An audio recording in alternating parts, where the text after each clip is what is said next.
मंगला विद्या मंदिर के सभी छात्रों को आपकी हिंदी की शिक्षिका लोना का नमस्कार। बच्चों, आज हम पढ़ने जा रहे हैं आपकी पाठ्य पुस्तक की 11वीं जो पाठ है, वो कविता है, वो है पानी और धूप। उस कविता को आज हम पढ़ने जा रहे हैं।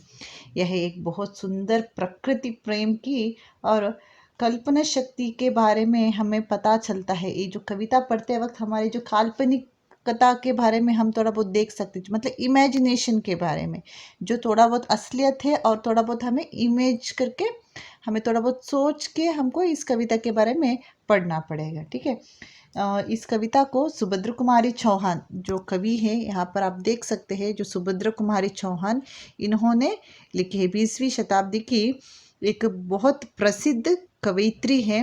इन्होंने बहुत सारे बाल कविताएं और बहुत सारे अन्य कविताएं भी देशभक्ति की, जैसे या स्त्रियों के बारे में बहुत सारी कविता भी लिखी है। उसमें एक बहुत खूब कविता वो है रानी लक्ष्मीबाई के ऊपर उन्होंने जो लिखी थी, जैसे कि उनकी जीवन कथा के ऊपर उन्होंने एक बहुत सुंदर सी एक कविता लिखी थी। उस कविता की एक जो पंक्ति है छोटी सी, उस पंक्ति को भी मैं आज आपको सुनाने वाली हूँ। जैसे कि आप इसमें देख सकती है, जैसे कि चमक उठी सन 57 में वह तलवार पुरानी थी, बुंदेले हर बोलों के मुंह हमने सुनी कहानी थी, खूब लड़ी मर्दानी वो तो झांसी वाली रानी थी। हाँ, आपने ये कहानी या ये एक लाइन सुने होंगे। ये सुभद्र कुमारी चौहान द्वारा लिखी हुई बहुत सुंदर सी एक कविता है, जो बहुत बहुत ज़्यादा, मतलब बहुत बड़ा है कविता। झांसी रानी लक्ष्मीबाई के पूरा का पूरा उन्होंने जीवन चरित्र को इस कविता में उन्होंने लिखी है। तो बच्चों, आगे हम चलते हैं।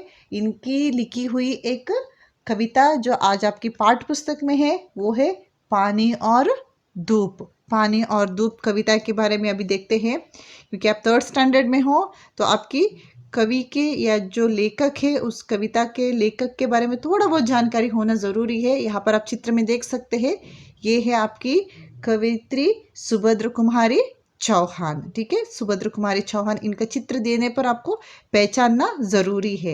इनका चेहरा ठीक से देख लीजिए। उनका चित्र के साथ में कभी पूछ सकते हैं एग्जाम में, इनका चित्र देख के इस कवयित्री को पहचानिए करके अन्य कवयित्री के नाम के साथ में मैं एग्जाम में पूछ सकती हूँ। तो आपको इनका चेहरा याद रखना चाहिए। इनकी कविता कौन सा है? सुभद्र कुमारी चौहान द्वारा लिखी हुई आपकी कविता का नाम क्या है? पानी और धूप। इस जो पाठ की जो शीर्षक है, उसको भी आपको अच्छी तरीके से याद रखनी चाहिए। तो बच्चों, अभी हम चलते हैं हमारी पोम के तरफ, कविता की तरफ। जो जैसे कि मैंने पहले बोल चुकी हूँ, एक कविता हमारी एक इमेजिनरी स्टोरी है। इमेजिनरी स्टोरी के साथ मतलब जैसे कवि क्या करते हैं ना, जो उनके सामने जो नज़र आने वाली चीज़ों को एज इट इज़ लिखते हैं, पर उसके साथ में हमको भी इस कविता को अच्छी तरह से जानने के लिए क्या है ना, हमको भी एक हमारी एक दुनिया में जाना पड़ेगा, एक सोच समझने की दुनिया में जाकर वहाँ पे बैठ के हमको ऐसे इमेज करना पड़ेगा, हमको ऐसे सोचना पड़ेगा, हाँ ऐसा हो रहा है, वैसा हो रहा है करके हमको सोच के उस कविता को हम बहुत अच्छी तरीके से जान सकते हैं। तो बच्चों, अभी कविता शुरू करते हैं।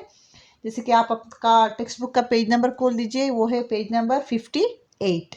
ठीक है, तो फर्स्ट लाइन में पढ़ने वाली हूँ। पहले एक बार पूरा का पूरा कविता एक बार हम पढ़ लेते हैं। जैसे जैसे मैं पढ़ती जाऊंगी, उसके पीछे पीछे आपको पढ़ना ज़रूरी है बच्चों।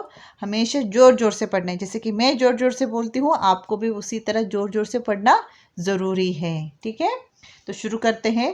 पहले एक बार पूरा का पूरा कविता पढ़ लेते हैं, तो थोड़ा बहुत आइडिया आ जाता है इस कविता में क्या है करके बोल के। उसके उपरांत मैं आपको एक्सप्लेन करती जाऊंगी। ठीक है, ओके। आप सब लोग देख लीजिए पेज नंबर 58, पार्ट 11, पानी और धूप। पानी और धूप। अभी अभी थी धूप, बरसने लगा कहाँ से यह पानी, किसने फोड़ा घड़े बादल के, की है इतनी शैतानी, सूरज ने क्यों बंद कर लिया अपने घर का दरवाजा, उसकी माँ ने भी क्यों उसको बुला लिया कहकर आजा, जोर जोर से गरज रहे हैं बादल है किसके खाखा, किसको डांट रहे हैं किसने कहना नहीं सुना माखा। सुभद्र कुमारी चौहान लिखी हुई एक कविता है ये। तो मैं जैसे बोल चुकी हूँ, सुभद्रा कुमारी चौहान को भी आप देख चुके हैं अभी। तो अभी हम चलते हैं कविता के बारे में जानते हैं, ठीक है। अभी अभी ती धूप बरसने लगा कहाँ से यह पानी। देखिए इस चित्र में आपको नजर आ रहा है, यहाँ पर क्या है, बादल है। बादल के बीच में कौन छिपा बैठा है, सूरज छिपा बैठा है।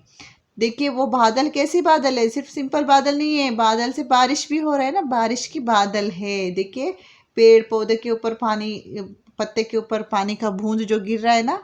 एक छोटी सी लड़की क्या कर रही है, बाहर खड़ा होकर देख रही है। जो प्रकृति में होने वाली बदलाव के बारे में यहाँ पर कवित्री ने कहा है, जो प्रकृति के बदलाव के बारे में। कभी धूप रहता है, कभी बारिश होती है, कभी ठंडी लगती है ना। कभी आप देख सकते हो बहुत सुंदर सा, जब बारिश के मौसम में पेड़ बहुत सुंदर हरा भरा लगता है, वही बाद में गर्मी के मौसम में पेड़ पूरा सूख जाता है ना। वैसे ही बारिश के मौसम में आप देख सकते हो कि पेड़ हरा भरा रहता है, उसके साथ में बहुत सुंदर सुंदर फूल खिलते हैं। उसके बाद में जो गर्मी के मौसम में क्या होते हैं, उसके पत्ते पूरा पीले बन जाते हैं, सूख जाते हैं, है ना। तो प्रकृति में होने वाले बदलाव के बारे में इस कविता में आप देख सकते हो। तो अभी हम देखते हैं, अभी अभी थी धूप, अभी अभी धूप था, बरसने लगा कहाँ से पानी। तो कवित्री बोल रही है, कवित्री एक अपने बचपन में, जैसे कि आप भी इमेजिन कर सकते हो, आप भी बोल रहे हो करके, जिसके आप सोच सकते हैं अभी, अरे अभी अभी तो इतना अच्छा सा धूप था, ये कहाँ सा बारिश आने लग गया, इतनी फटाफट कहाँ से बारिश आने। अभी तो मैंने आसमान की तरफ देखी तो कहीं पे तो कोई काले बादल नजर नहीं आए। क्यों काले बादल क्यों बोल रही हूँ, हमेशा बारिश देने वाले बादल काले रंग के होते हैं। आप देखते हैं घना बादल होता है ना, जो पानी का पूरा भाव भरा रहता है, तो वही बादल बरसते हैं, है ना, बरसते हैं। जो उसमें पानी रहता है वही बरसते हैं। जो अभी अभी धूप, धूप मीन्स क्या, जो सूरज की रोशनी, सनलाइट। धूप का मतलब क्या है, सनलाइट। अभी अभी सनलाइट, इतना अच्छा सनलाइट था, बरसने लगा कहाँ से पानी। बरसना मतलब बारिश होना, रेनिंग, कहाँ से बारिश होने लग गया। किसने फोड़ा घड़े बादल के, की है इतनी शैतानी। किसने फोड़ा, किसने ब्रेक, फोड़ना मतलब ब्रेक किया, घड़े बादल का मतलब जैसे कि आप देख सकते हैं मिट्टी का बर्तन, इमेजिन करो मिट्टी का बर्तन है, ठीक है, मड पॉट करके सोचो, उसमें पानी भर के रखते। कुछ किसी के घर में क्या करते, ठंडा पानी पीने के लिए फ्रिज का पानी आरोग्य के लिए अच्छा नहीं होता है, तो इसलिए क्या करते कि मटके में पानी भर के रखते हैं। जो मिट्टी का जो बर्तन रहता है, उस बर्तन में पानी भर के रखते हैं। उसका पानी कितना ठंडा रहता है ना, सेहत के लिए भी वो बहुत इतना ही अच्छा है, और हमको गर्मी से राहत भी मिलती है ठंडे पानी से। तो आप जैसे कि सोच सकते हैं एक मिट्टी का बर्तन है, वो मिट्टी का बर्तन को जैसे फोड़ते हैं क्या होगा, मटका तो फूट जाएगा, उसके साथ साथ में उसके अंदर की पानी सब गिर जाता है ना, पूरा गीला गीला हो जाता है हर जगह में। इसी तरह वो क्या बोल रहे हैं, बादल को मटके जैसे कंपैरिजन कर रहे हैं। बादल को किसके साथ कंपैरिजन कर रहे हैं, मटका। जैसे मटके में भरा हुआ पानी को कोई मटका तोड़ते ही जैसे पानी पूरा निकल के बाहर आ जाता है, उसी तरह ये बादल को किसने फोड़ा है, किसने फोड़ा है घड़े में। घड़ा मतलब वही मटका, ठीक है। जो मटके के अंदर बादल बैठा हुआ था, उसको, उस मटके को किसने तोड़ा है, जिसने, शायद किसी ने तोड़ा होगा, इसीलिए इतना जोर जोर से बारिश हो रहा है करके अपनी मासूमियत के हिसाब से बच्चे बोल रहे हैं, जो कवित्री बोल रहे हैं।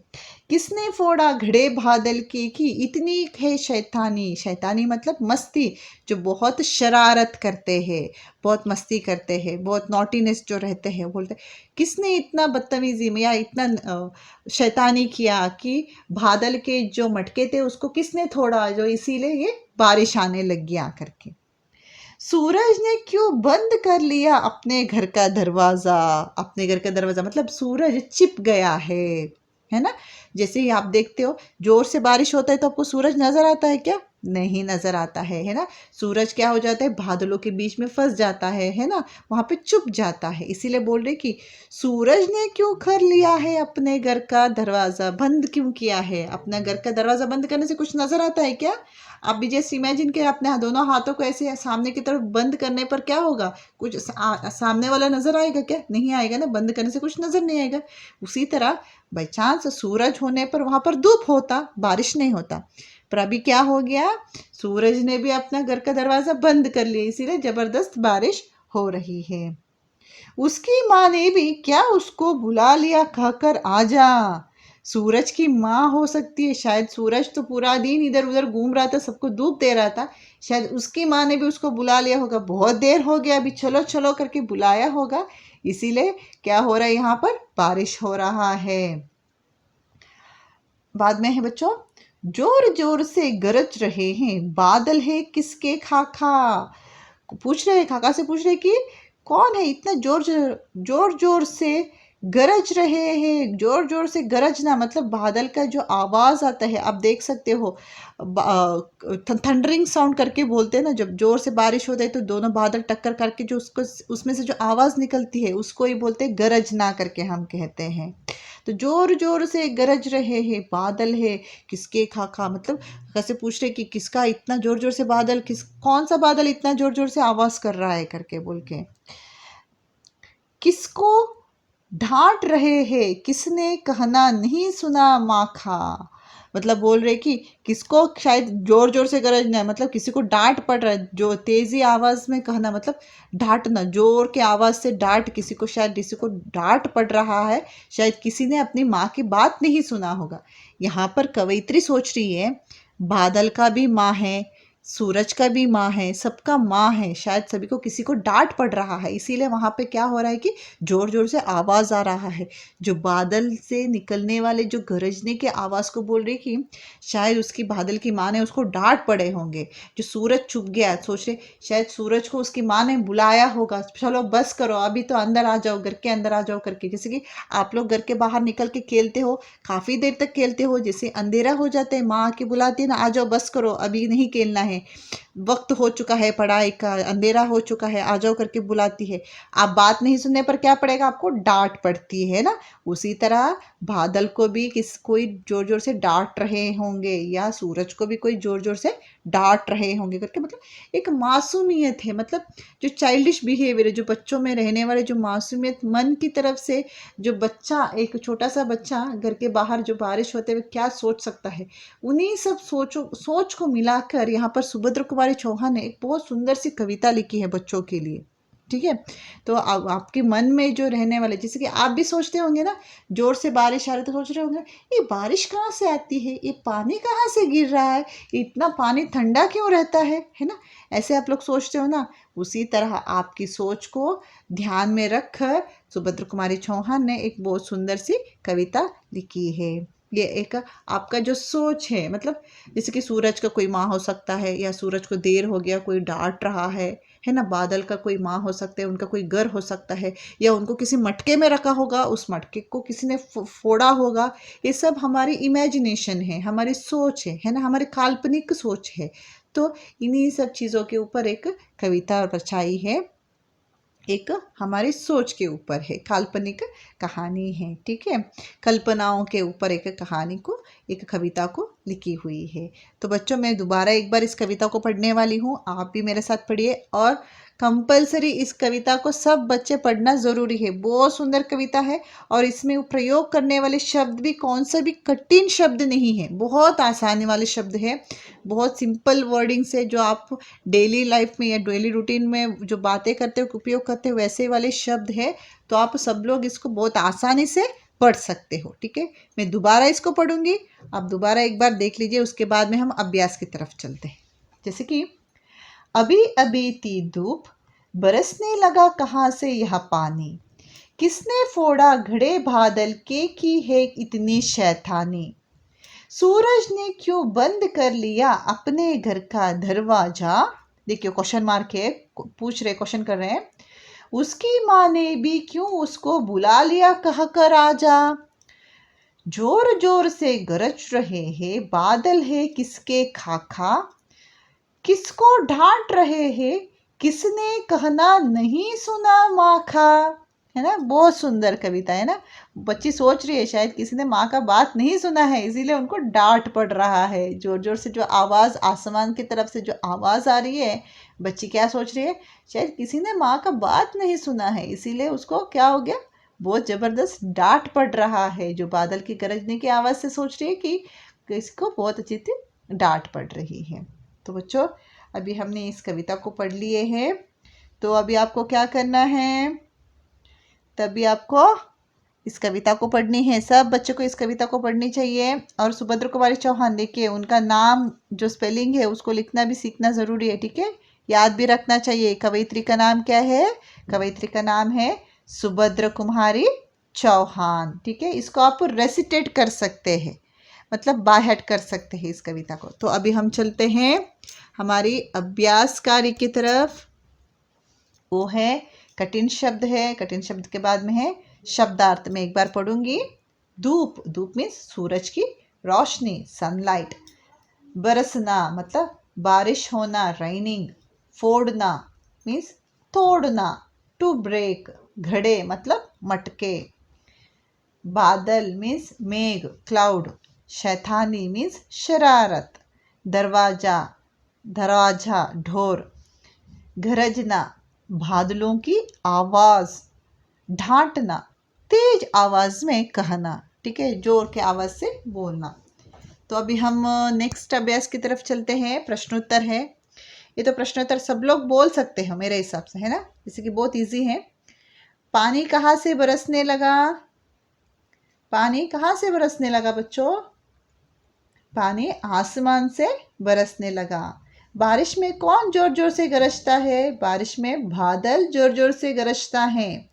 किसने अपना घर का दरवाजा बंद कर लिया है? सूरज ने अपने घर का दरवाजा बंद कर लिया है। इस कविता किसने लिखी है?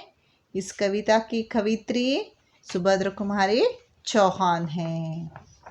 तो बच्चों आगे की तरफ चलते हैं हम। ये है भाषा ज्ञान, ग्रामर स्किल्स है। पढ़ो और समझो। देखिए आप यहाँ पर देख सकते हैं, आपको चित्र को देखते आपको पता चल रहा है और उसके सामने कुछ वर्डिंग्स भी दिए हैं। तो इसको हम बोलते हैं पर्यायवाची शब्द बोलते हैं या समानार्थक शब्द कहते हैं, ठीक है। एक ही शब्द, ठीक है, उनका अर्थ भी एक ही होता है, मीनिंग एक ही होते हैं, पर इस उपयोग करने वाले जो शब्द है वो अलग होता है। जैसे कि पानी, पानी मीन्स वाटर। जल मीन्स वाटर। दोनों का मीनिंग एक ही है, उपयोग करने वाले शब्द अलग है। पानी बोलने पर भी वाटर होता है, जल बोलने पर भी वाटर होता है। उसे हम कहते हैं पर्यायवाची शब्द कहते हैं, या इक्वल मीनिंग देता है, या समानार्थक शब्द भी हम कह सकते हैं। सूरज मीन्स सन, सूर्य मीन्स सन, दोनों भी एक ही है। इसके साथ में रवि, रवि का शब्द भी आप उपयोग कर सकते हो। बाद में है माँ, माता, है ना, ये दोनों का शब्द भी एक ही है, मदर। माँ, माता मतलब मदर। नेक्स्ट है बादल, मेघ, बादल, मेघ मीन्स क्लाउड। घर, ग्रह, है ना, घर, ग्रह मतलब होम। दरवाजा, द्वार, दरवाजा, द्वार, द्वार मीन्स डोर, दरवाजा मीन्स ऑल्सो डोर। तो इसको क्या कहते हैं बच्चों? इसको हम कहते हैं पर्यायवाची शब्द कहते हैं। बहुत इंपॉर्टेंट है, इसको बहुत अच्छी तरह से आपको याद रखनी चाहिए। नेक्स्ट है समान तुक वाले शब्दों को मिलाओ। मतलब तुक वाले शब्द मीन्स राइमिंग वर्ड्स है। तुक वाले शब्द मीन्स राइमिंग वर्ड्स है। जैसे कि आप देख सकते हो राइमिंग वर्ड्स में मोस्ट ऑफ द टाइम क्या होता है कि उसमें कौन सा भी मात्रा है तो वो मात्रा सिमिलैरिटीज होता है। अभी जैसे कि फर्स्ट वन देखिए, अभी, तभी। देखिए अभी, ब पे ई की मात्रा है, तभी, बे पे ई की मात्रा है। जो मात्रा हमेशा मिलती है और शब्द में एक अर्थ भी होना चाहिए, ठीक है। अभी, तभी। बरसने, तरसने, उसमें आंसर है, आप देख लीजिए, बरसने, तरसने। देखिए बंद, मंद। जोर, शोर। अपने, सपने। देखा, अपने, अपने, न पे एक ही मात्रा, या इधर सपने, न पे एक ही मात्रा है ना, सपने। देखो प्रोनाउंस भी सेम है, अपने, सपने। दो अक्षर मिल रहा है उसमें से, पहला अक्षर सिर्फ बदलाव हुआ है, बाकी का दोनों अक्षर मिल रहे हैं। जैसे कि बरसने में भी ऐसे ही है, सिर्फ फर्स्ट लेटर चेंज हुआ है। बरसने के बदले में ब के बदले में त दिए हैं, बाकी का र, स, ने दोनों में सेम है। तो नेक्स्ट उसके पास में देखते हैं, किसने, इसने। कहना, रहना। सुना, बुना। घर, भर। पानी, नानी। देखा कैसा है? ये है तुक वाले शब्द या तुकांत शब्द करके कहते हैं। इंग्लिश में हम उसे कहते हैं राइमिंग वर्ड्स कहते हैं। तो बच्चों हम नेक्स्ट मेन की तरफ चलते हैं। वो है जो शब्द पंक्ति में अलग है उससे उस पर गोला लगाओ, मतलब odd one out. Circle the word that does not belongs to the group. Odd one out आप तो पता है ना, जो यहाँ पर स्टार्टिंग में जो दिए है उसकी रिलेटेड में जो नहीं है उसको आपको क्या करना है, सर्कल लगानी है, गोला बनानी है। ठीक है, ये आप खुद कर सकते हो। ये एक्टिविटी को ये अभ्यास को आप अपने क्लास बॉक्स में लिखना ज़रूरी है। ठीक है, एग्जाम में मैं पूछ सकती हूँ ऐसे। घर, दरवाजा, खिड़की, रेल, दीवार। देखिए, घर मीन्स होम। होम, घर के अंदर आपको क्या मिलता है, दरवाज़ा तो मिलती है, दरवाज़ा मीन्स डोर है। खिड़की मीन्स विंडो है। Rail means train. दीवार मीन्स वॉल। ठीक है, घर में ये सब कॉमन से कौन सी चीज़ मिलता है, दरवाज़ा, खिड़की, दीवार सब मिलती है। रेल मिलती है क्या, नहीं। रेल कहाँ रहता है, रेल तो बाहर रहता है ना, वो तो हमारी संचारक साधन है ना, ट्रांसपोर्टेशनल के लिए हम इस्तेमाल करते हैं, तो वो घर के अंदर तो नहीं रहता है। तो रेल एक ऑड वर्ड है। ठीक है, नेक्स्ट, बादल। बादल मीन्स क्लाउड। देखिए, अभी बादल में सभी देखना पड़ेगा कौन सा रिलेटेड वर्ड्स है। बारिश, ठीक है, बादल से तो बारिश होती है। पानी, वो भी सही है, पानी, बारिश में तो पानी निकलती है ना, बादल में तो पानी निकलते हैं। वर्षा, वर्षा मीन्स बारिश ही है। आगरा, आगरा एक जगह का नाम है, आगरा एक जगह का नाम है, तो आगरा ऑड वर्ड है, पंक्ति में नहीं आएगा। ठीक है, नेक्स्ट वर्ड देखते हैं। सूरज मीन्स सन, सूरज से धूप, करेक्ट, धूप तो मिलती है। जमीन, जमीन मतलब फ्लोर। गर्मी मतलब बहुत गर्म लगना, हॉट। पसीना मीन्स स्वेट होना। तो इसमें कौन सा ऑड वन है, देखो, सूरज तो बहुत गर्म रहता है, हमको बहुत धूप भी मिलता है, गर्मी भी लगती है, गर्मी लगने पर पसीना है ना, स्वेट भी होता है। पर जमीन है क्या, नहीं, जमीन अलग है, तो जमीन ऑड वन आउट है। नेक्स्ट, धूप, फिर से दिए है, धूप मीन्स बहुत गर्म, जो सूरज को रोशनी लग रहा है, हाँ, उसी का रिलेटेड है रोशनी। उसके बाद में है अंधेरा, अंधेरा मीन्स डार्क, नाइट टाइम करके। धूप, धूप में क्या होता है, धूप और रोशनी में हमें डे टाइम अच्छे से लाइट नजर आता है ना, सब कुछ चीज़ साफ साफ नजर आते हैं। अंधेरा मतलब डार्कनेस हो गया। प्रकाश मतलब क्या है, सूरज की रोशनी बहुत शार्प हो रहा है करके। उजाला, उजाला मीन्स वही अच्छे से रोशनी रहना है ना, तो बहुत अच्छा लाइट रहना। तो इसमें से कौन सा ऑड वन आउट है, हाँ, ऑड वन आउट है अंधेरा। अंधेरा मीन्स डार्कनेस है ना, तो बहुत डार्क, बहुत अंधेरा अंधेरा है, वो ऑड वन आउट है। तो बच्चों, आगे का मेन है, नीचे दिए शब्दों को बोलो और लिखो। देखो कि जब अक्षर के नीचे नुक्ता लगता है तो उसकी आवाज़ में क्या अंतर आता है। नुक्ता व्यंजन मतलब बच्चों देखो, आप देख सकते हो, जो मोस्ट ऑफ द टाइम क्या होता है, वो नुक्ता व्यंजन अंग्रेजी वर्ड होते हैं, जो इंग्लिश से आया वाला या फारसी से आए वाले शब्द होते हैं, तो उसके नीचे डॉट लगा होता है। ठीक है, तो उसमें ज का प्रोनाउंस आता है, नॉट ज का प्रोनाउंस होता है। ठीक है, तो इसीलिए दिए, ऊपर कुछ वर्ड दिए हैं, नीचे कुछ वर्ड दिए हैं, तो उसमें आप देख सकते हैं, जैसे कि ज हो तो जल, जान, सजा, जीव, जाल, जोर करके बोलते हैं, ज का प्रोनाउंस करते हैं। वही नीचे ज है, वो जरा, हम जरा नहीं बोलते, जरा इधर आओ करके नहीं बोलते, जरा इधर आओ करके बोलते, तो ज का प्रोनाउंस होता है। जोर, जोर, जोर नहीं बोलते, जोर बोलते हैं। आवाज, आवाज नहीं बोलते, आवाज। सजा है ना, झ का प्रोनाउंस होता है। रोज, रोज नहीं बोलते, रोज है ना बोलते हो, तो थोड़ा प्रोनाउंस में बदलाव होता है। कागज, कागज नहीं बोलते, कागज। तो नुक्ता व्यंजन उसे कहते जो ज के नीचे या ख के नीचे, कभी लेटर्स के नीचे डॉट आती है, तो उसको हम क्या कहते हैं, नुक्ता व्यंजन कहते हैं। ठीक है, तो बच्चों, आपकी यहीं पे जो अभ्यास कार्य है यहीं पे समाप्त होती है। इसमें लास्ट पेज में एक अभ्यास कार्य था, आपको कोई बात नहीं, खेल खेल में एक्टिविटीज़ है। तो इससे पहले आपको क्या करना चाहिए बच्चों, इस कविता को बहुत अच्छे से रेसिटेट करने, बहुत अच्छे से बाहेड करनी चाहिए, बहुत अच्छे से पढ़नी भी चाहिए। ठीक है, इस कविता को अच्छे से पढ़कर आपको क्या करना है बच्चों, कम से कम 6 लाइन, स्टार्टिंग के जो 6 लाइन है, अभी अभी थी धूप, बरसने लगा कहाँ से यहाँ पानी, किसने फोड़ा घड़े बादल के, की है इतनी शैतानी, सूरज ने क्यों बंद कर लिया अपने घर का दरवाजा, उसकी माँ ने भी यह क्या उसको बुला लिया कहकर आजा। At least 6 lines. मैं अभी पूरा पोएम पढ़ने वाली हूँ। पूरा का पूरा पोएम हो तो भी अच्छा है, नहीं तो स्टार्टिंग का 6 लाइन को आपको बिना देख के बोलने का अभ्यास करना चाहिए। ठीक है बच्चों? तो बच्चों यहीं पर हमारे पाठ की समाप्ति, कविता की समाप्ति होती है। सुभद्र कुमारी चौहान द्वारा लिखी हुई एक बहुत सुंदर सी कविता है, बच्चों के लिए काल्पनिक कविता है। तो इस कविता की संबंधित कक्षा कार्य मैं आपको PDF के द्वारा भेजूंगी। तब तक के लिए इस अभ्यास कार्य को अच्छे से आप टेक्स्ट बुक में कंप्लीट कीजिए और कविता को भी बहुत अच्छी तरह से पढ़ लीजिए। तो यहीं पर हमारी पाठ की समाप्त होती है बच्चों। धन्यवाद।